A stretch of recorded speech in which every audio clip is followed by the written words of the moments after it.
You alright, mate? Just before we get into the show, just wanted to thank you for listening to the show. I wanted to remind you that there's a Patreon if you want to, chuck us a couple of quid as a little thank you, or, as a little bit of, make the show better. Here's £3. Well, it's up to you, There's also a Redbubble if you fancy some t-shirts in that. There's one with Mothman with his cock out. There's one with Mothman without his cock out. And there's a load of the taxidermy stuff now on t-shirts and quotes from other people that they've said to me online and that when they've been giving me abuse. I'll let you get into the show. You're right, guys.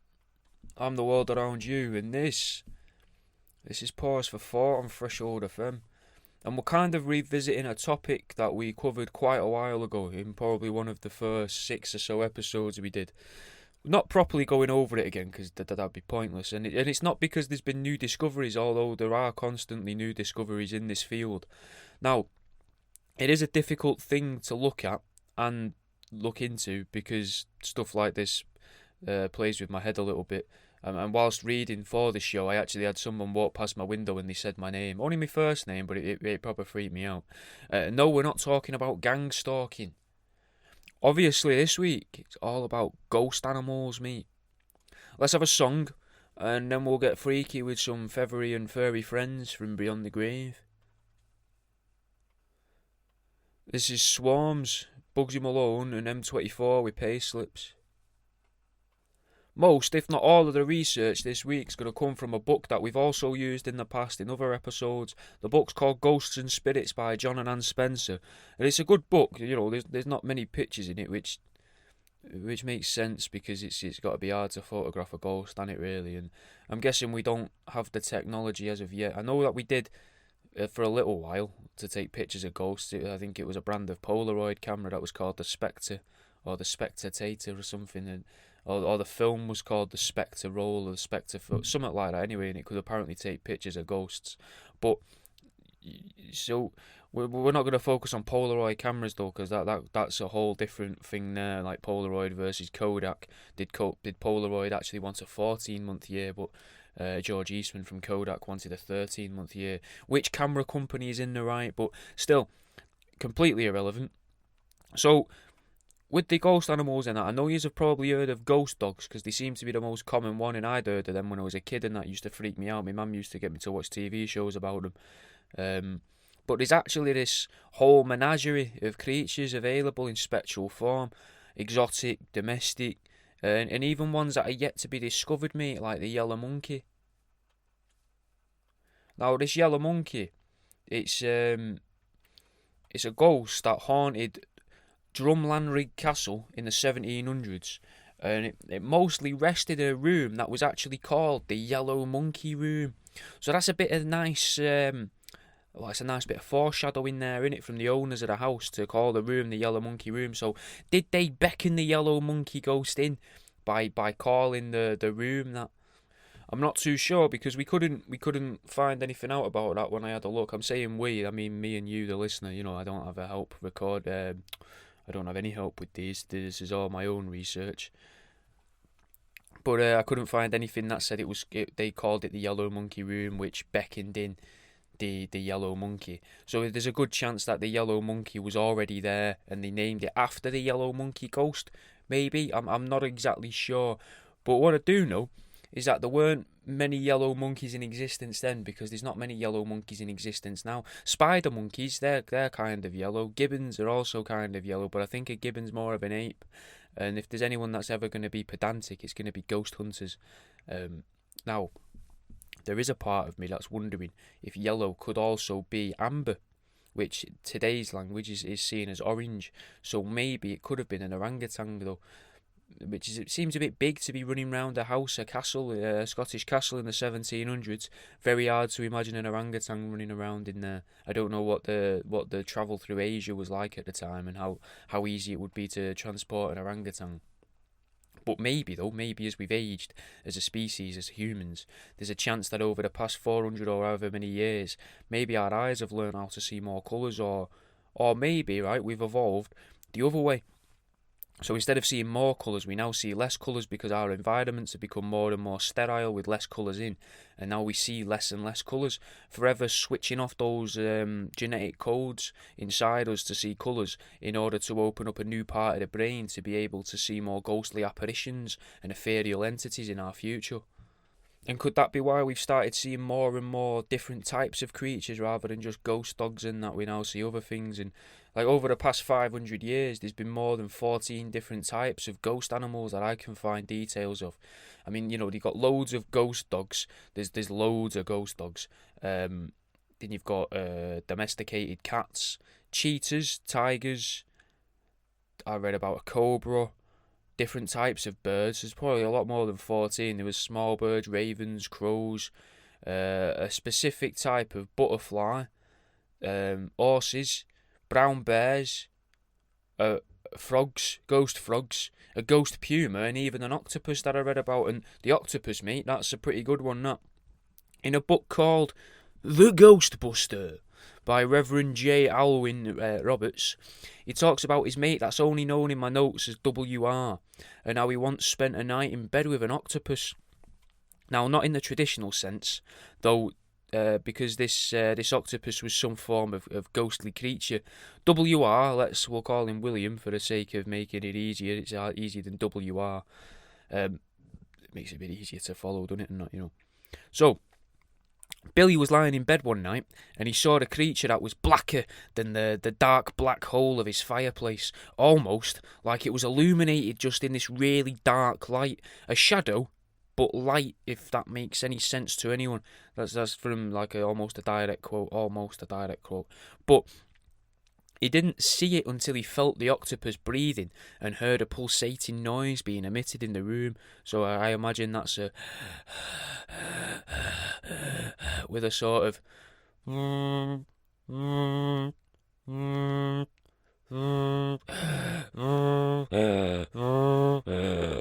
like that. I would imagine anyway, just using our imaginations, you know. Now, this made Will wake up properly. Like he came to, you know, he was looking around and that, and he was like, oh fucking hell. And what he claims that this octopus that he could see had white, watery eyes, and he was fucking adamant, guys, that this tentacled spectacle was trying to kill him with its own eyeballs, which kind of ties in my opinion, with the Men in Black or the Black-Eyed Children, except the eyes were white, but with the Men in Black, the eyes always look painted on, but seem quite intense. And I know that Men in Black and the obviously the Black-Eyed Children have black eyes and that in it, but they're a little bit similar with the threatening presence and that.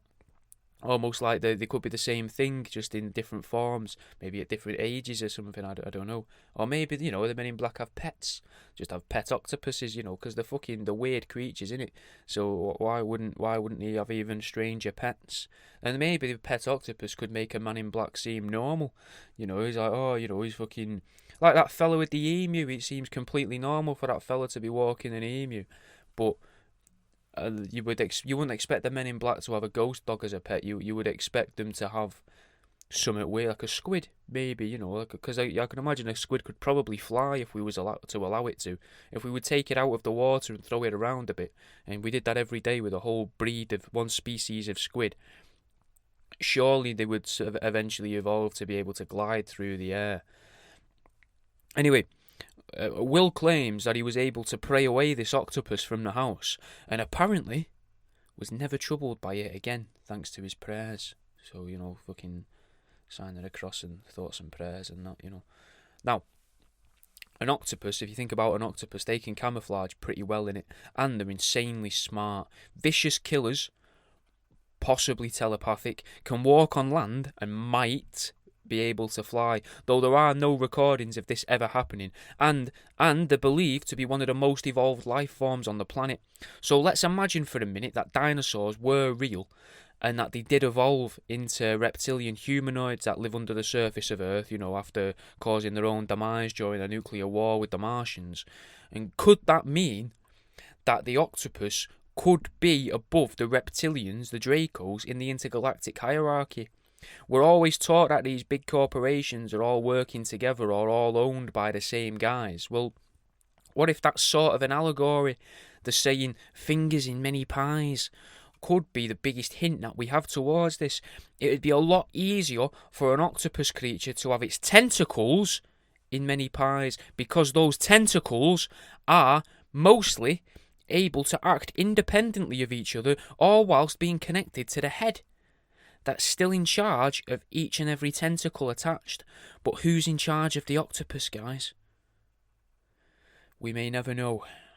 Let's have a song. This is Nas, Freddie Gibbs and Corday with Life is Like a Dice Game.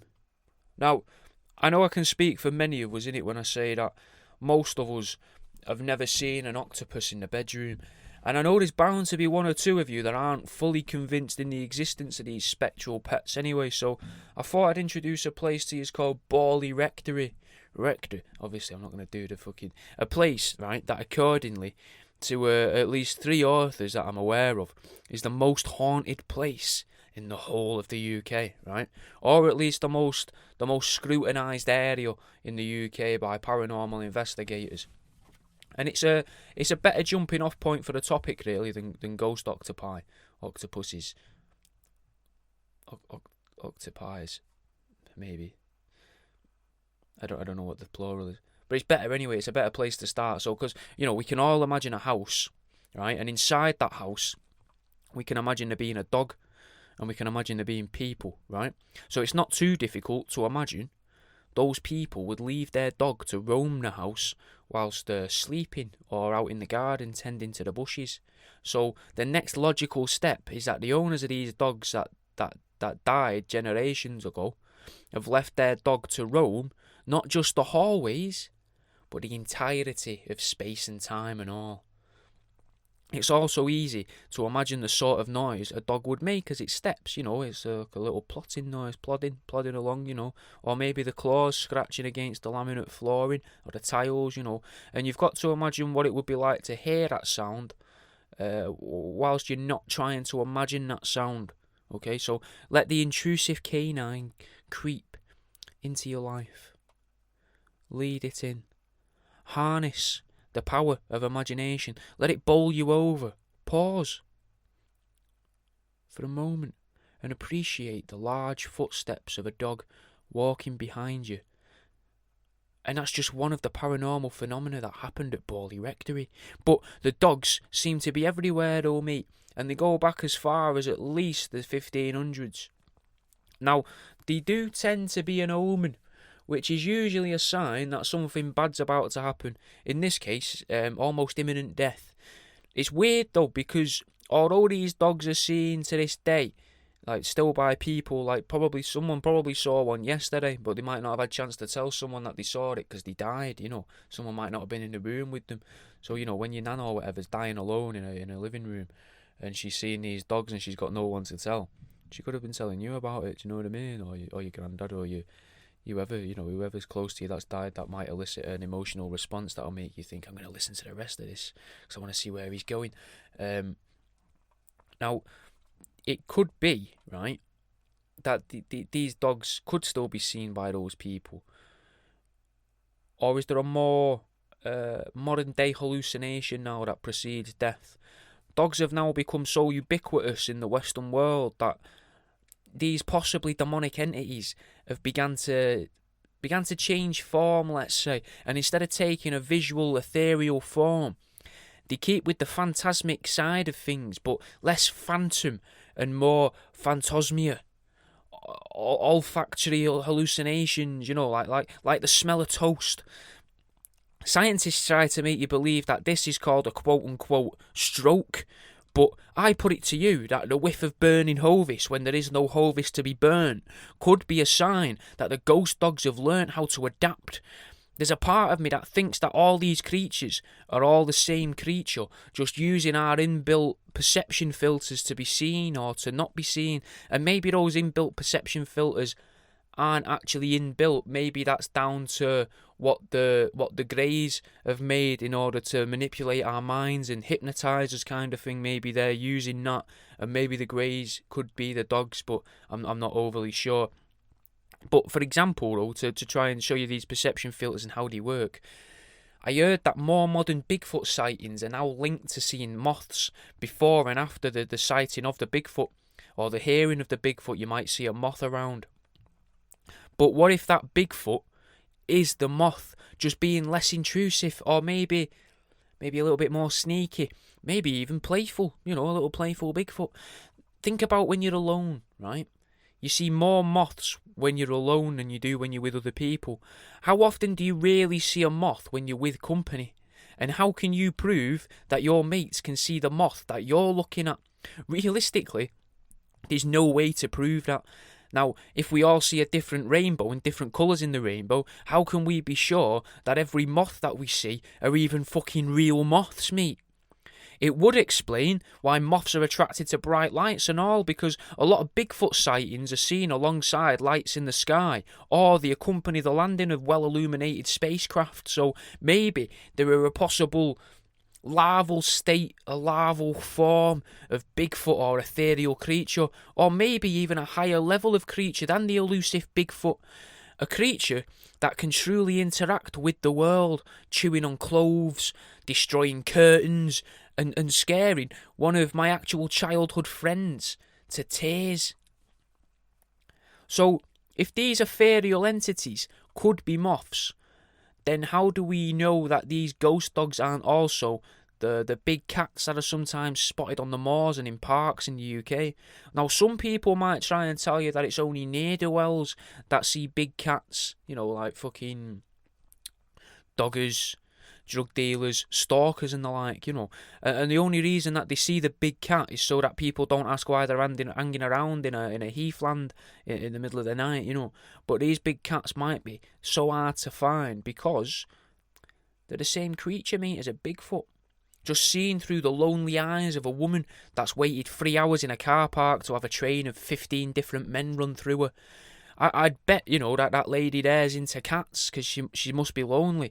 So maybe these creatures present themselves as something that you're comfortable seeing, except because they might not fully understand the human psyche, maybe they think to themselves, they really like cats, so I'll make myself into a fucking massive cat. She's gonna love that. Not knowing that it's actually quite a haunting experience for the observer. They just mean well, they might mean well, Now, that's not to say that I'm right about any of this, because there have been ghost cats that have been seen that aren't just a black mass. One example is a puma that was seen in Surrey, though I guess that doesn't really work because a puma's just jet black when it is alive. There's another one though, tigers. We'll do tigers. Tigers though, because tigers have patterns and that in it. They got stripes, like the old saying goes, a tiger can't change its stripes, and it's the patterns of these tigers which makes this one kind of believable. Well, they're all believable, but I put it to you that you might find it more believable. There was a woman, right, who was known to be able to see dead things, like that weird kid that's in Steven Spielberg's Artificial Intelligence when he was in that other film with Bruce Willis. Now, the lady could feel a weight on her legs while she was in bed with her husband, who I think was pretty ill, probably on his last legs. Maybe not quite smelling the toast yet. Maybe that could be the rest of that well-known phrase, though, wake up and smell the roses. Maybe the full phrase that we've forgotten is, like the jack of all trades, master of none is still better than a master of one. That's the full phrase. But maybe the full phrase of wake up and smell the roses is wake up and smell the roses, or fall asleep to the smell of toast. That could be also a t-shirt by the time you're hearing this episode. Anyway, her and her husband, right, were in bed, and he's possibly dying, and she feels the presence of a creature literally lying on her shins, and it turns out, right, to be a fucking ghost tiger. Now, this shocks her husband a little bit, not particularly because there's a ghost tiger, because he must have known that his missus was weird, but it seemed to surprise him that she was seeing specifically a tiger. So he asked her to describe the patternation of this tiger, which he concluded was the exact same as the tiger that he raised as a child, which does add credence to my idea that these creatures try to present themselves in a way that makes sense to you, the observer. Or it could have actually been his mate, Tony, from his childhood, the tiger that he reared. But, what's more likely, innit? Like a dead tiger that's waited around and managed to travel halfway around the world to watch his old mate die in front of him, which feels kind of weird and perverted almost. Not in the, ooh, what you wearing kind of way, just in the shit, that's dark kind of perverted. Or is it that these apparitions are actually some form of higher being interfering with our brain chemistry to try and make contact with us? Well, I have more proof of the second, and it's this bloke from Scotland that saw a ghost frog, which I do feel like I've spoken about this before, either on Truth Seeking with Jimmy or maybe on another one of my shows. I'm not too sure. I've got so many notes, and I'm not reading through them all for every episode. It would take far too long. But I could have just been talking to someone recently about it, but I only really talk to checkout staff at the minute, so I can't imagine how I would have shoehorned this one into like casual conversation with a stranger, especially with fucking contactless payments now that you can pay up to 45 quid on them. Barely any time to tell people information anymore. But anyway, this guy in Scotland, he wanted to prove that he was a good shot with his rifle, so he ordered a couple of what I presume must have been his staff, right, to go and do something in the distance. Then he shot them both dead to make a point or to win a bet or something, I forget. But about a week later, his life started to get a bit weird, and it all started when this giant frog appeared. Now, in my mind's eye, it's a bit like the Loveland, Ohio frogmen in a way, but more like of a giant humanoid frog. But I've got no evidence of that at all. It's just how I imagine it in my head. Either way, though, this frog was now knocking about with John, which was the Scottish man's name. Whether John wanted the frog there or not, the frog were with him. Slowly driving him mental as well, driving him towards the edge. And at one point, he locked this black frog up in the local cells to keep it away from him. And it's got to be worth mentioning that others couldn't see the frog. Only John could see the frog. Or maybe they could see the frog, and it was a bit like the Emperor's New Clothes kind of thing, where the Emperor's got no clothes on, but they might have thought to themselves kind of the same way in the sense that, fuck that guy, this is for Paul and Simon, you nasty cunt, yeah, but there's no frog, what are you on about? Pretended there was no frog creature around just to try and drive him mental because he'd killed some of the friends. But I doubt that anyway, because if he'd killed the friends, why would you wind him up? Because then he'll just kill you. He killed them for no reason. He's bound to be able to kill you for a reason. But then again, maybe they could see the frog because there was this one night, right, where it kind of comes full circle. You find out that there was a really bad storm one night, and the locals called upon John and his mystical frog friend to help guide a ship through a storm, which he did, and he managed to do it thanks to the directions that were given to him from the black frog. So maybe they all could see the frog. Maybe they controlled the frog, possibly, or maybe it was a way for a very loyal and possibly unsettled populace to somehow manage upwards in society and try to help the big boss man come back to reality and help him stave off the guilt of needlessly killing two blokes that probably worked for him. Anyway, let's have a song. This is You Don't Know by Jay-Z and M.O.P.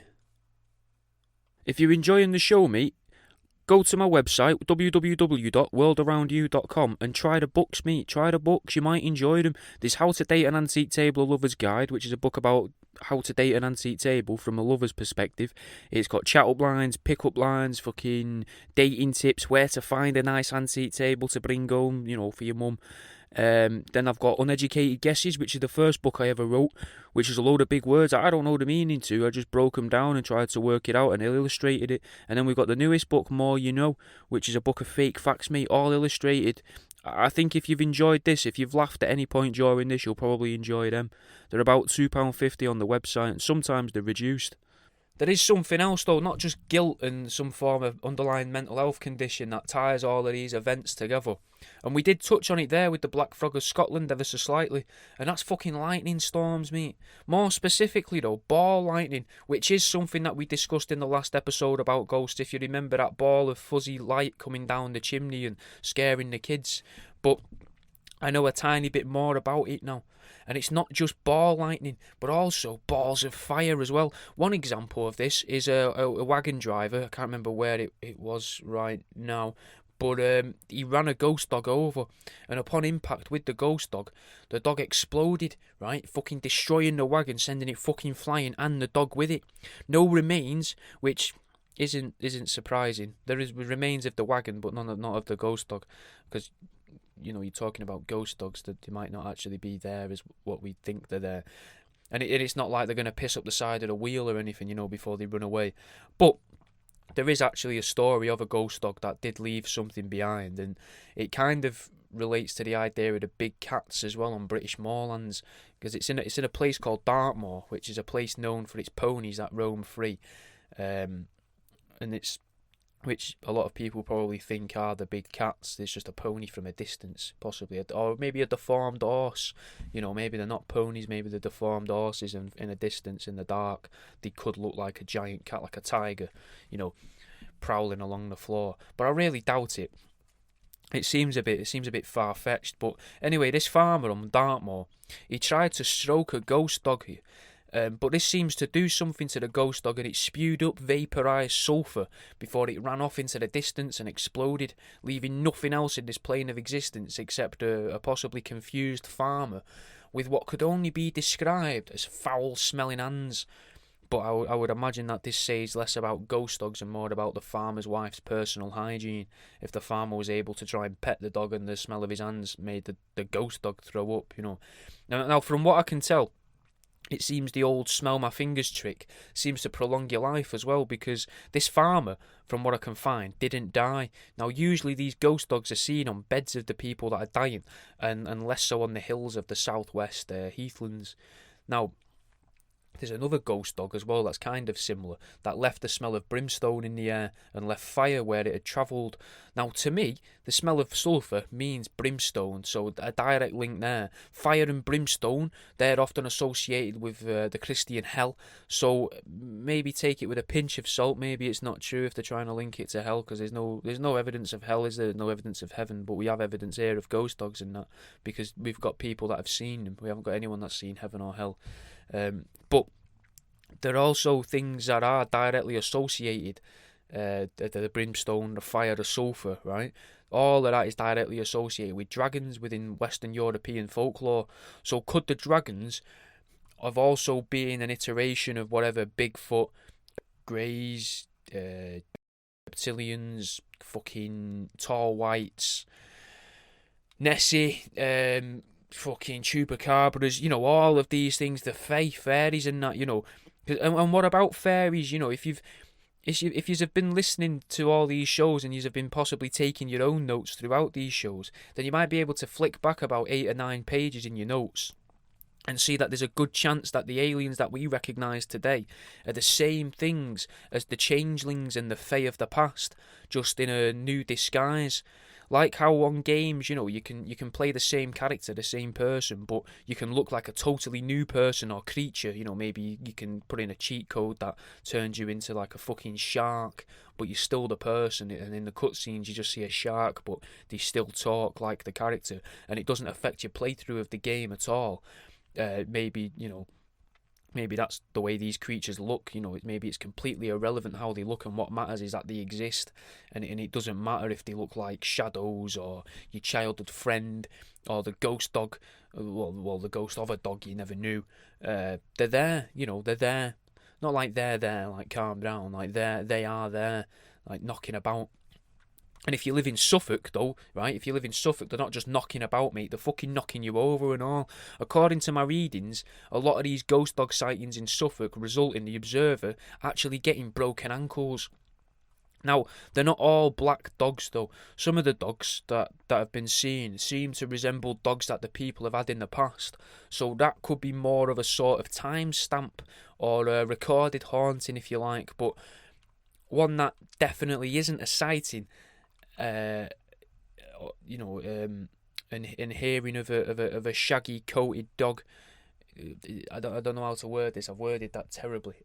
So I'm trying to get across that this is another type of ghost dog. Rather than the black ghost dogs, there seems to be another type of ghost dogs. I would say there's 3 types of ghost dogs, as in the creature, the ghost dog, and then you can also have ghosts of dogs, basically. So if you're sticking with me there, so this one isn't this one isn't a ghost dog as such. This is a different species of ghost dog. This is a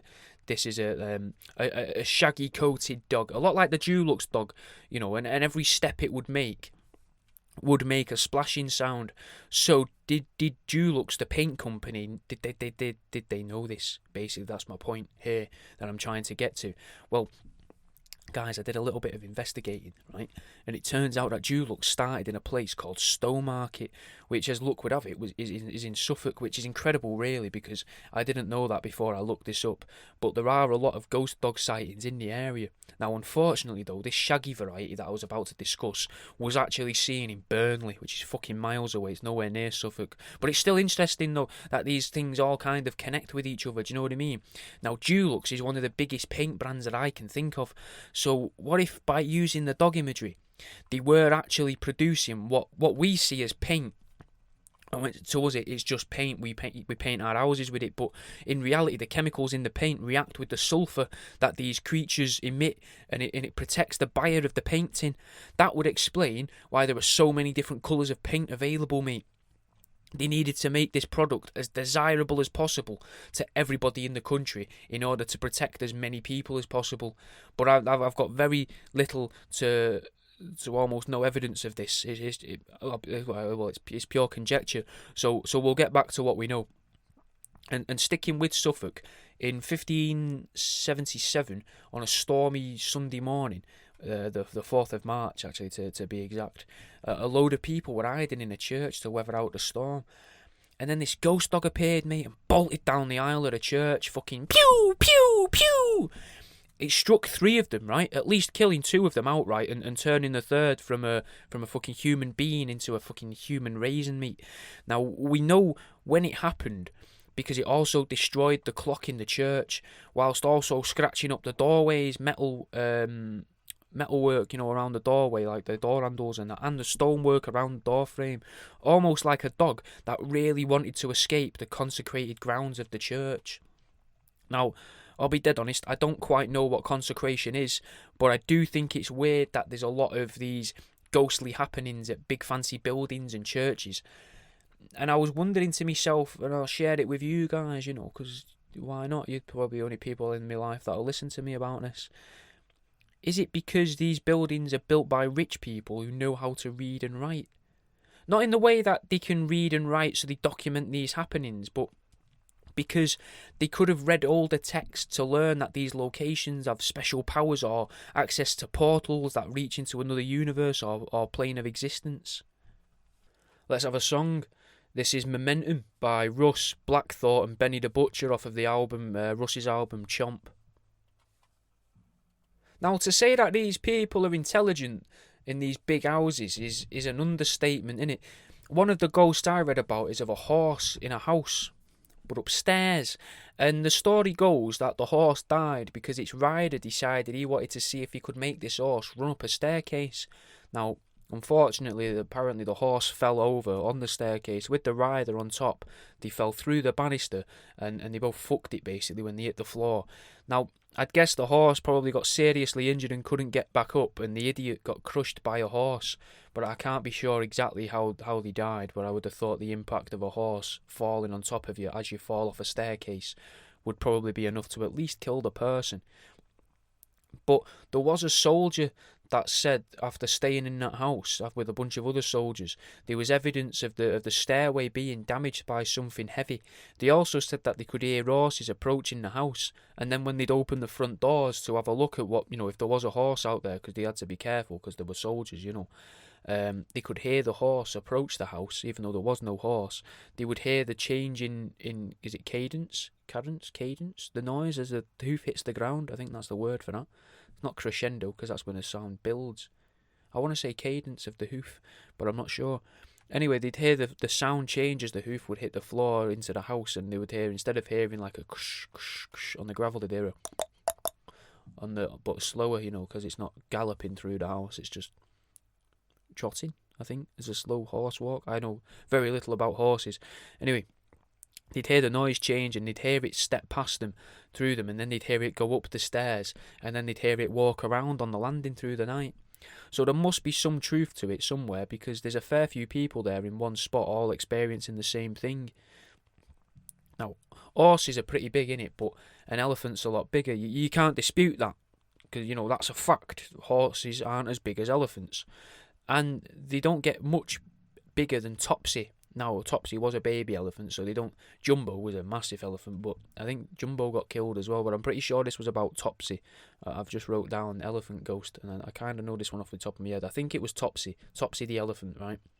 It was the elephant that Thomas Edison had electrocuted to try and help disparage his business rival's reputation, which weirdly worked. It didn't turn people against Thomas Edison for electrocuting an elephant and filming it as some weird exotic snuff film and peddling it to the masses to try and freak out people against. I can't remember if Thomas Edison was direct current or AC or DC. I can't remember what type of current it was.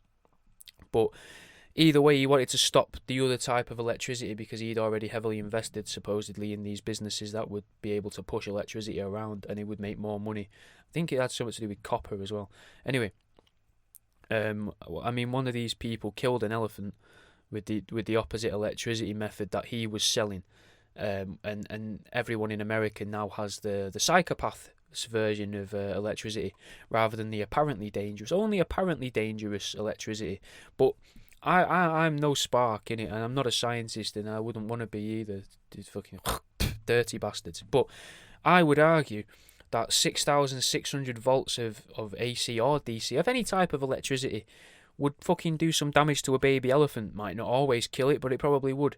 Especially when they connect it with copper wire and copper plates and wrap it round the elephant so there's no escape from it. Either way, I reckon that's going to fucking hurt an animal. It's going to hurt anything. You could probably fucking ruin a tree by putting that into a tree and damage the tree, set the tree on fire, you know. But if you're interested in seeing that, you could probably watch the video, I guess. I haven't, because, you know, I'm not a weirdo. I don't want to watch some guy fucking snuff out a fucking elephant. But none of that's important anyway. What is important is that this elephant is one of the best ways to prove that ghosts can actually be connected to things that have died, because this elephant still roams around Coney Island to this day, terrorising people in the streets, scaring the shit out of any potential poacher that may decide to visit the island. People hear the sounds of the elephant in the wind, you know, like a kind of noise, but more elephanty in the of the wind. You know, there's they might see the eyes glowing, and then hear the charging of footsteps coming towards them. You know, occasionally they might find these tusks that when you pick them up, they turn into snakes that fall to the ground and disappear into the floor. Alright, well, maybe I definitely made up the tusk bit in it, but the rest people have heard. But there was a woman, right, who did see ghost snakes, hooded cobras to be precise. So arguably, I would say one of the worst snakes to see unexpectedly, because they might not crush you to death, but they will spit venom on you from a distance and burn your skin and probably blind you. Now, I know that you're probably thinking in the Discord here, is a hooded cobra the worst sort of ghost snake to see? Surely an anaconda is the worst ghost snake to see. But an anaconda's massive, guys, and you got to use your head here. You got to think with common sense. If there is a ghost anacondas are great at disguising themselves anyway. There could be one in this cupboard and I probably wouldn't know for a while. But if you imagine an anaconda, there's a good chance that you're going to see part of that anaconda, but you're only going to see the body. The head's not going to see you. You know, it's fine. You're not at the business end of the anaconda. You could be at the back end, which, I mean, for a weirdo, the back end of a snake could be the business end. Irrelevant, completely irrelevant. This isn't about low hanging fruits and you know, toilet humour and jokes about shagging snakes. I'm trying to make a point. The hooded cobra, I would argue, is worse, because a hooded cobra could hide. Yeah, an anaconda can hide well, but a cobra, quite small, innit? Pretty small. It's not got the rattle of a rattlesnake, so you don't know it's there. It's sneaking up on you. It's hooded as well, so you can't see its face. Immediately makes it more intimidating, you know. David Cameron's obviously not made it to the ghost world yet to make them more acceptable in the public image. And it's that spitting acid, mate. If the ghost dogs can spit sulphur, it seems like a bit of a link, doesn't it? The sulphur vapours from the ghost dog earlier on. Except cobras are physical, innit? But cobras are reptile as well. So maybe there, you know, that could be a link between our actual reptiles and the ethereal reptiles that vampirise the... vampiricalise? Drain the life force of the population of the earth by, you know, holding on to your chakras. Anyway, The woman that saw this snake was, I think, the same woman that also saw the tiger on her bed with her husband. And the snake, I think, had a link to her husband, which is what's making me think it's the same woman, because of where he used to live, and he was a cobra, apparently, that he nursed back to health as well. Now, I can't help but wonder if this husband was just trying to win the woman over. Maybe he told stories of his gallantry attempts of restoring animals, in the wilderness, and she gets, all excited for it, and, rewards him, in the best way possible, with her recanting of one of her ghost stories, maybe. Anyway, speaking of vampiric reptiles, though, in Salisbury, there is when a bishop dies, there's a tradition that when one of the church's bishops die, the locals often see big white birds fly around that don't have to flap their wings as they move, and then as they pass through trees and that, they disappear. You can't see them. They don't land anywhere. They just sort of fly over, like drones, mate. And I think we've probably got a couple minutes here for ones that didn't have much of a story to them, but are worth a mention. So one of my favourites out of all of this, which I wish I could have found out more about, but there wasn't really more out there about it, was a white ghost dog. And this white ghost dog could actually transform itself into 4 large milk containers, which none of the others could do that, mate. None of the other ghosts could do that, which there's something special there about the white ghost dog, clearly. And there's very little else said about this specific ghost dog, but I thought it's unusual as well that it's white, because white-wise, there was a cat as well, and the guy that saw it tried to boot it away, which is a bit of a cunt move if you think it's a cat, especially weird if you think it's a ghost cat, because why the fuck would you want to anger a fucking paranormal entity? You don't know what it's capable of.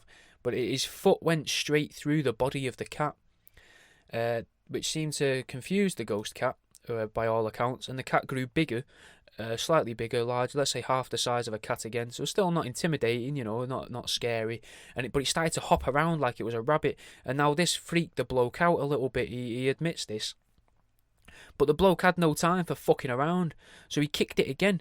And this seems to really piss off the hopping ghost cat, because it transforms into a massive sheep, which seemed to really freak the guy out, and he ran away, and he stopped trying to declare interdimensional warfare, which, is nice. It's weird that it would take a sheep to scare him away, but, there was a guy that was scared of sheep in 2 Pints of Lager. The character Gaz was scared of sheep, so maybe there's a link somewhere there, I'm not sure.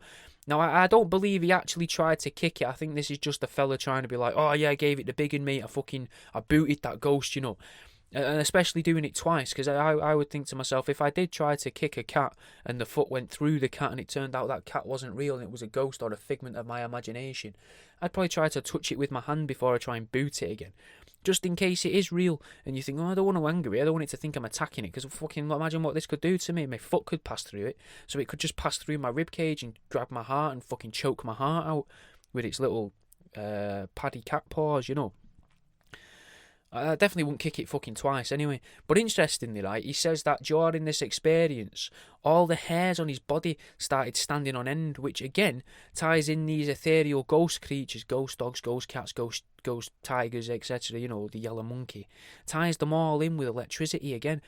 And with Topsy as well, maybe that's what Topsy's a more overt example of, someone trying to prove, But because static electricity will make the hairs on your arms stand up like before a thunderstorm, like during a lightning storm, Now, another story, though, about a cat, and this cat reminded me a little bit of my Men in Black research and my Greys research from the other week, because this cat was accompanied by some obviously indescribable creature. Now, not in the way that H.P. Lovecraft used to say, it was totally an unfathomable creature of undescribable proportions, because he obviously didn't own a thesaurus, but in the way that the person who experienced this couldn't see the creature that was accompanying the cat, but they could see the cat, and they knew that this other thing was with it, but they couldn't quite see it. And this creature that was accompanying the ghost cat told the observer telepathically, "You cannot see me. You don't even know who I am." I don't know if it was in that such of a sinister voice, but it could have been in a nicer voice, like, "You cannot see me. You don't even know who I am, lad." Maybe, but just for the sake of building a bit of drama, "You cannot see me. You don't even know who I am." Now that to me also reminds me of some of the demon stuff I've read about. The idea that you need to know a demon's name to have power over it, to control it, kind of thing. Now in this story itself, the viewer had claimed to know this entity and to be able to see them, but they were told this in response. Now, other stories are worth of a mention. I mentioned before, I think at the top of the show, a little bit about birds, and I read a couple of stories about how birds don't tend to be seen, and dead birds can be omens, but to be seeing birds seems unusual. Ghost birds, apart from with the bishop, the dead bishop, and people normally hear the sound of ghost birds, not like scratching on the floor or tapping on the roof, but they'll hear birds chirping and they can't see the birds that are chirping. So obviously there must be a thing there for ghost birds around. But particularly though, there was some stories about ghost ravens and ghost crows, which all of this kind of ties in as well to why you would call them a murder of crows. So maybe it's just a folklore thing, I'm not sure. But these ghost crows and ravens were hanging around a church. But the birds were actually the ghosts of murderers who'd committed suicide. And what's annoying is wherever I looked for it, it was never properly explained. No helping guiding you to that either. It just tells you it as if it's set in stone, like this is what these are, ghosts of ravens, or the ghosts of murderers who've killed themselves. It's just odd, And another one that I read with very little information with it was that the ghost of a spectral hare. And what it does is it runs between your legs and it will often knock you over. Luckily, as long as you don't see it in Suffolk, though, you don't break any bones. But it'll also scare the shit out of your dog, which means that your dog can see it. Your dog can see the spectral hare, which actually this spectral hare as well is probably worth mentioning. That the spectral hare was actually the ghost of a witch that would show itself to the observer as a hare. Which, for those of you that aren't in the know, a hare is like a big rabbit. And there's a couple of other stories about ghost bears, which I think is probably one of the most intimidating animals, maybe, to see as a ghost, because it would really freak you out if you see a bear where there's not supposed to be a bear at the best of times. But I think they used to have a zoo in the Tower of London or a circus or something, and this bear was basically with the bear. It's hard to remember, but these people would see it in the Tower of London. It would chase them. They'd see it walking around. It'd scare them.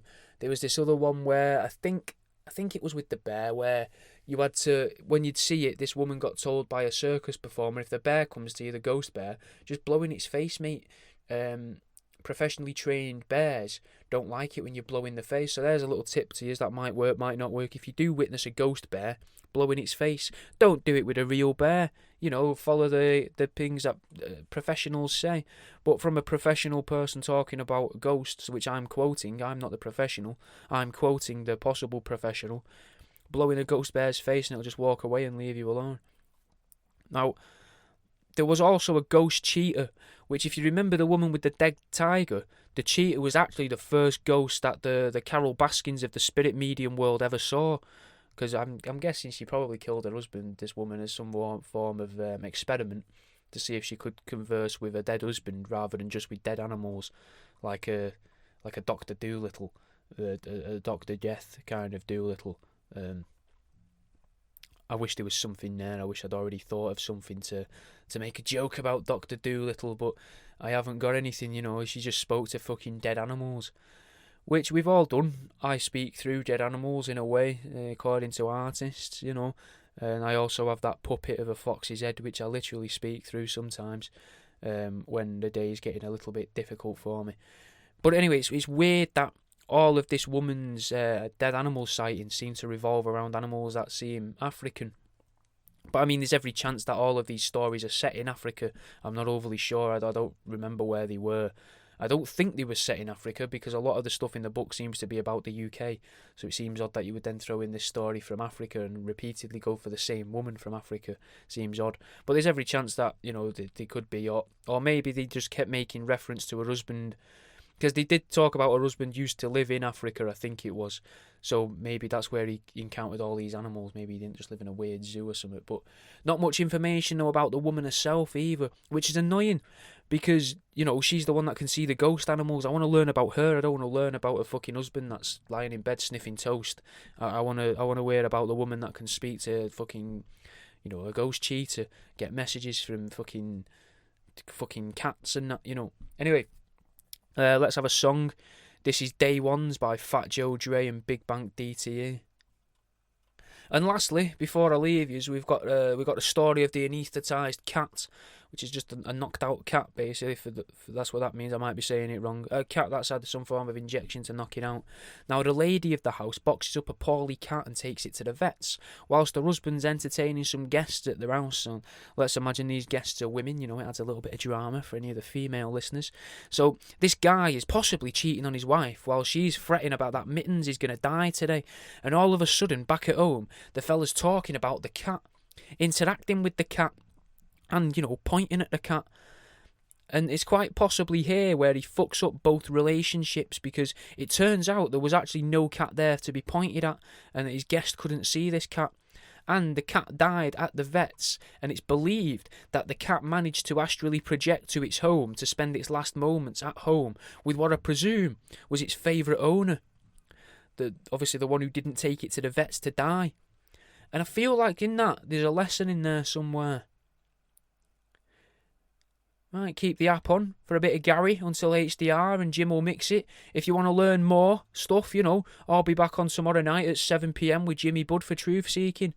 Thanks for listening, guys. I'll see you in a bit. Thanks for listening, man. If you enjoyed the show, give it a share online, you know, share it in your Instagram stories from Spotify, send it to a mate, talk about it on social media, tweet me, mate, tweet me. When I get 2,000 followers on Twitter, I'll be doing a taxidermy giveaway, so, you know, that's something for you, innit? That's a little something. @WorldAroundYou, same as the name of the show. I'll see you in a bit, mate.